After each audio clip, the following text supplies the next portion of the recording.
Olá, pessoal. Hoje nós vamos ver o capítulo 33 do livro Opinião Espírita, de autoria dos espíritos André Luiz e Emmanuel, pela mediunidade de Valdo Vieira e Francisco Cândido Xavier. O capítulo 33, intitulado Santidade de Superfície, é o de autoria do espírito André Luiz.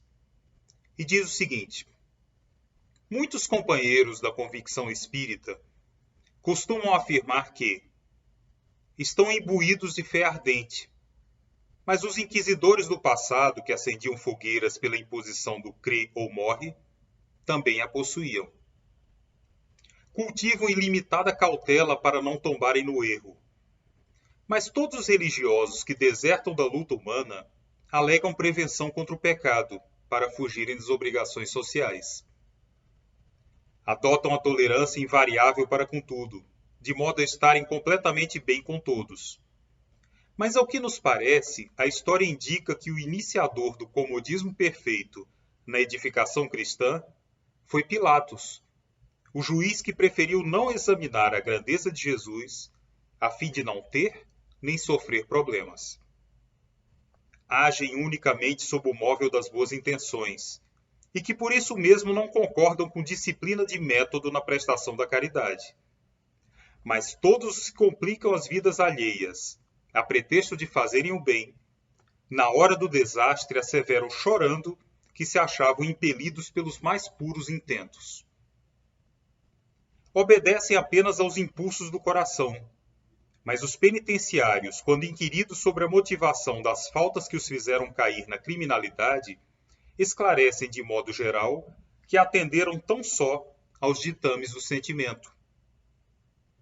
Consideram de maneira exclusiva o burilamento do cérebro, mas do ponto de vista da inteligência hipertrofiada no orgulho, todos os promotores de guerra formaram e ainda formam entre as cabeças mais cultas da humanidade. Os companheiros da seara espírita, no entanto, sabem com Allan Kardec que o espírita é chamado a usar confiança e zelo, indulgência e bondade, pensamento e emoção, aliando equilíbrio e fé raciocinada, na base da reforma íntima, com serviço incessante aos outros.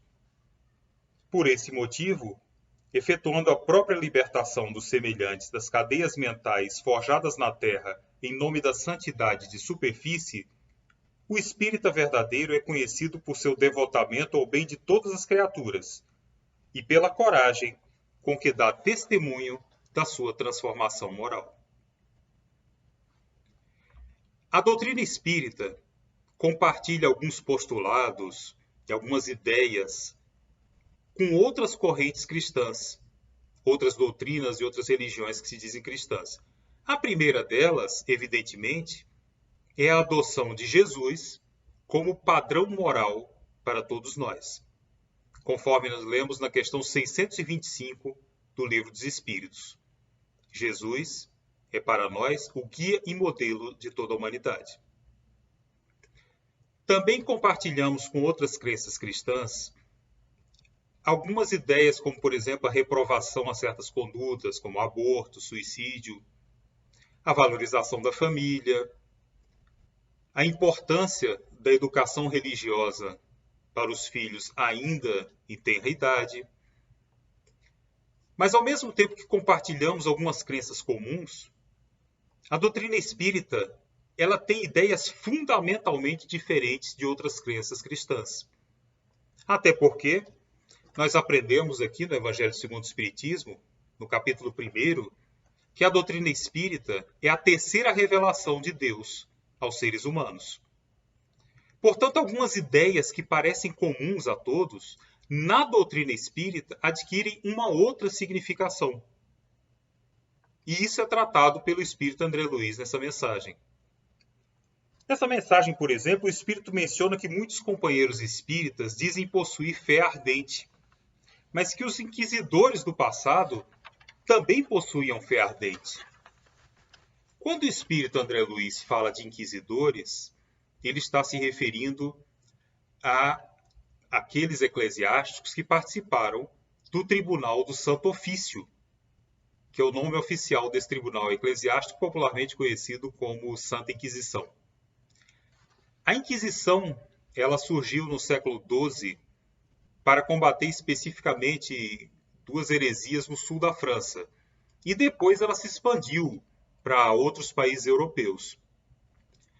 Ao contrário da crença popular, a Inquisição não executava pessoas, mas as julgava e as condenava, de acordo com seus critérios. Quem se encarregava da execução dos condenados eram os poderes seculares, assim chamados poderes seculares, ou seja, os reis, os príncipes, os governantes dos territórios onde a Inquisição se instalava. A Inquisição foi particularmente forte na Península Ibérica, na Espanha e em Portugal. E os historiadores não sabem definir exatamente quantas vítimas a Inquisição fez, quantas pessoas condenou. Mas, sem dúvida alguma, nos mais ou menos 5 séculos em que ela atuou, ela fez milhares de vítimas. Entre elas, nomes que não eram estritamente ligados à religião, literatos, por exemplo. Entre eles, Miguel de Cervantes, o maior nome da língua espanhola, autor do imortal Dom Quixote, e o poeta português, muito famoso tanto em Portugal como no Brasil, Manuel Maria de Bocage, a maior expressão do arcadismo português, que fez a transição do arcadismo para o romantismo. O fato é que, sem dúvida, havia inquisidores que só queriam mesmo era pegar os bens das vítimas, né? Se apossar dos bens materiais dos condenados. Mas havia muitos inquisidores que tinham realmente uma fé sincera naquilo que estavam fazendo. Acreditavam sinceramente que estavam defendendo a fé cristã que eles diziam professar, que estavam combatendo as heresias, os desvios da fé que os animava. Então, para nós espíritas, simplesmente se dizer portador de uma fé, mesmo uma fé ardente, não é suficiente para justificar toda e qualquer atitude. Atitudes ilógicas, atitudes irracionais, elas não podem ser tomadas baseadas num critério exclusivo de fé. Porque, como bem lembrou o espírito André Luiz, os inquisidores também diziam que tinham fé. Então, isso não é condição suficiente para justificar toda e qualquer atitude. O espírito André Luiz também prossegue sua mensagem dizendo o seguinte: adotam a tolerância invariável para com tudo, de modo a estarem completamente bem com todos.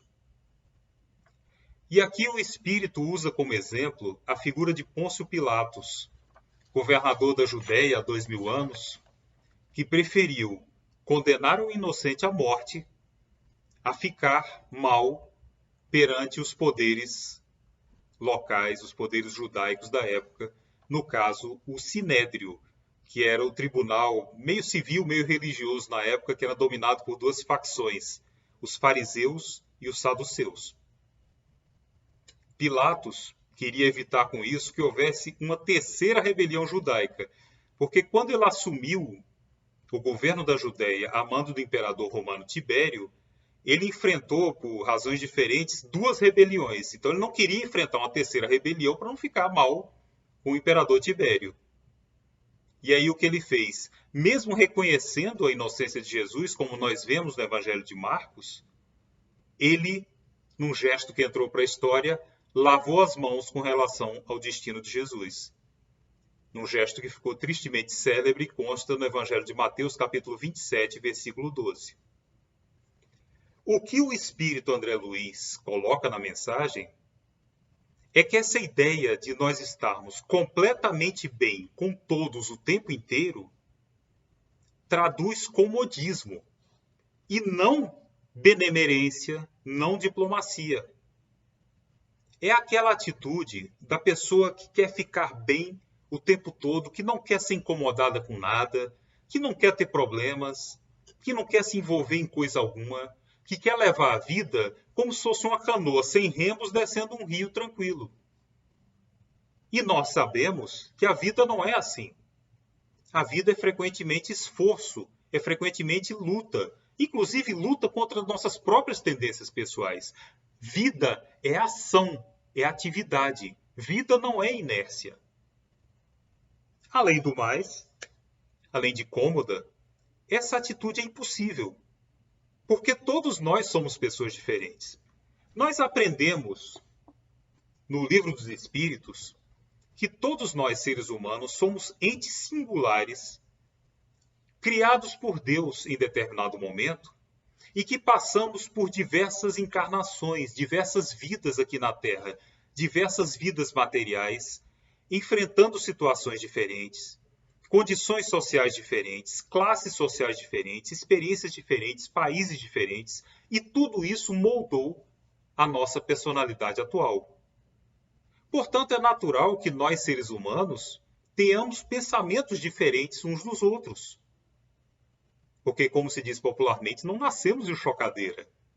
Somos pessoas diferentes, até mesmo, e temos pensamentos dessemelhantes em questões que nós deveríamos ter um pensamento semelhante. Mas é natural que nós pensemos diferente. Então, o que para nós é bom e perfeitamente adequado, para outro pode ser ruim e absolutamente intolerável. Além do que, nós temos de pensar uma coisa. Nós espíritas não devemos considerar que todas as ideias em circulação são igualmente válidas, são igualmente boas. Nós aprendemos, ainda retomando o Livro dos Espíritos, na terceira parte do Livro dos Espíritos, nós aprendemos sobre as leis divinas ou leis morais, que são eternas, imutáveis e perfeitas como o próprio Deus, e que foram estabelecidas pelo nosso Criador, pelo nosso Pai Maior, para regular não só o planeta Terra, mas todo o universo, em todas as épocas. Dessa forma, para nós espíritas, o nosso ideal é nos ajustarmos cada vez mais às leis divinas, é nos sintonizarmos em pensamentos, em palavras e em atos, as leis morais, as leis divinas, as leis naturais. Portanto, para nós, as ideias que se desviam das leis divinas, elas não têm o mesmo valor qualitativo das ideias que se conformam com essas leis. E que, portanto, para nós são inadequadas. É perfeitamente natural que a nossa posição de adotar um comportamento adequado às leis divinas vá em contraposição a outras pessoas que adotam outro tipo de pensamento, que se afastam das leis divinas. E que, portanto, nós pensamos de forma diferente. Mas nós não vamos negociar os nossos valores, valores que consideramos inegociáveis, simplesmente para ficar bem com todo mundo. Não tem como fazer isso. Não tem como nós acreditarmos na sacralidade da vida e defendermos o aborto. Não tem como nós defendermos a ideia de que a vida tem de ser encarada como um esforço contínuo, enfrentando provas e expiações, dando a devida atenção à nossa vida, com fé em Deus, com esperança num futuro melhor, e ao mesmo tempo nós defendemos a ideia de que o suicídio é uma forma válida de escapar dos problemas da existência humana. Não dá. Isso é impossível. Não dá para conciliar essas duas ideias, não dá para defendermos as mesmas ideias como tendo o mesmo valor. Portanto, conforme diz o espírito André Luiz, isso é mais comodismo, essa atitude de querer estar perfeitamente bem com todos o tempo inteiro, isso traduz muito mais comodismo do que realmente boa vontade. Da nossa parte, nós procuramos ter o máximo de boa vontade para com todos. Mas é natural que pessoas que não pensem como nós, que não sigam essas questões morais como nós seguimos, é natural que elas não concordem conosco. Mas não vamos negociar valores inegociáveis. O espírito André Luiz discorre também sobre aquelas pessoas que dizem agir exclusivamente movidas por boas intenções e que não concordam com disciplina de método na prestação da caridade. É importante observar que, quando o espírito André Luiz fala de disciplina de método na prestação da caridade, não está falando de cálculo. naquele sentido de que eu vou fazer caridade para obter alguma coisa em troca. Isso é cálculo, isso é barganha. A caridade tem de ser total e absolutamente desinteressada, conforme nós lemos nas questões 897, 897A e 897B de O Livro dos Espíritos. A caridade tem de nascer de um impulso natural do sentimento, e não de uma barganha com a divindade. E não no sentido material, como também não no sentido espiritual, porque tem gente que faz caridade pensando assim, não, vou fazer alguma coisa boa agora para ter uma vida melhor, ou na próxima encarnação, ou depois que eu morrer, quando eu estiver no mundo dos espíritos, eu vou estar numa situação melhor. Isso é barganha, isso não é a verdadeira caridade. Quando o espírito André Luiz fala de disciplina de método na prestação da caridade, ele quer dizer em organização, planejamento e capacitação dos trabalhadores na área do bem. Porque não basta querer fazer. Nós temos de saber o que fazer e como fazer, de modo que a caridade seja realmente efetiva. Existem outros aspectos aqui do capítulo 33 da mensagem do Espírito André Luiz, que nós podemos ver depois, nós podemos ler e meditar a respeito, mas algumas perguntas poderiam ser feitas depois da leitura desse capítulo. Uma delas é, qual é o diferencial da crença espírita? E a outra seria, no que nós espíritas somos diferentes dos outros religiosos, particularmente daqueles que adotam outras crenças cristãs. O diferencial da doutrina espírita está no fato de que nós adotamos uma fé raciocinada. O espírita conhece a base e a origem de suas crenças.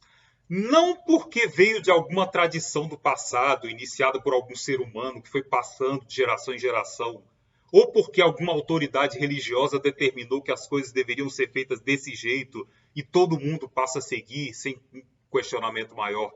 Não por isso, mas porque nós conhecemos o fundamento de nossas crenças. Então vamos pegar um exemplo que eu mencionei aqui, a questão do suicídio.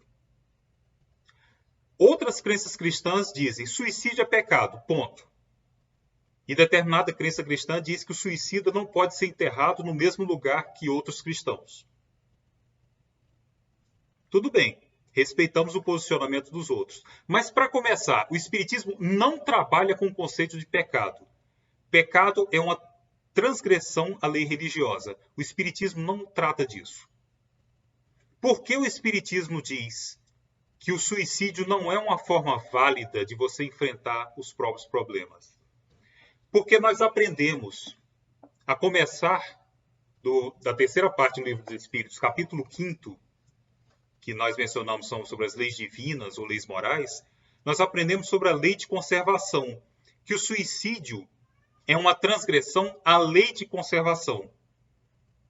E que os próprios suicidas, graças ao intercâmbio entre encarnados e desencarnados, que para nós espíritas é natural esse convívio, porque a fraternidade não pode ser cortada com a morte.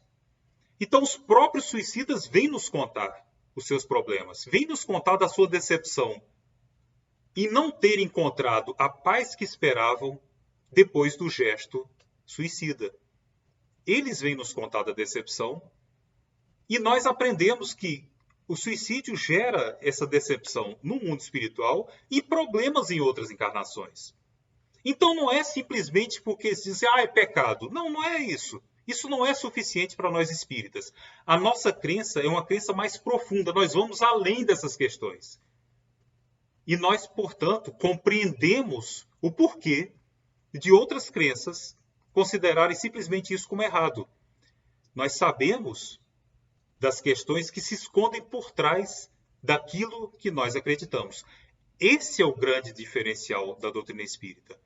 A questão da fé raciocinada. Nós lemos no Evangelho segundo o Espiritismo, no capítulo 19, item 7, item intitulado A Fé Religiosa, Condição da Fé Inabalável, que o nosso codificador Allan Kardec escreveu o seguinte: a fé necessita de uma base. E essa base é a perfeita compreensão daquilo em que se deve crer. Para crer, não basta ver, é preciso, sobretudo, compreender. Então, essa é a diferença da doutrina espírita. Isso é o que faz com que certos atos, certas ideias, certos postulados que parecem comuns a todas as religiões, e particularmente as religiões cristãs, na doutrina espírita, elas adquirem um outro significado, um significado mais profundo, mais complexo. É exatamente essa questão da fé raciocinada.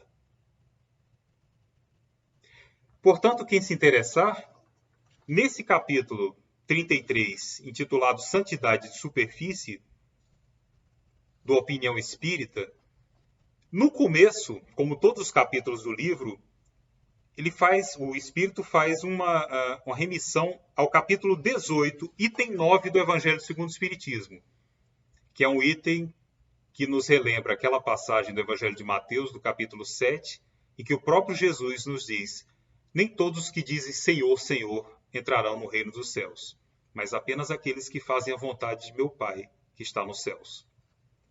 Também, quem se interessar, além da terceira parte do Livro dos Espíritos, que trata sobre as leis divinas ou leis morais, nós temos os capítulos 17 e 19 do Livro dos Espíritos, particularmente o capítulo 17, intitulado Sede Perfeitos.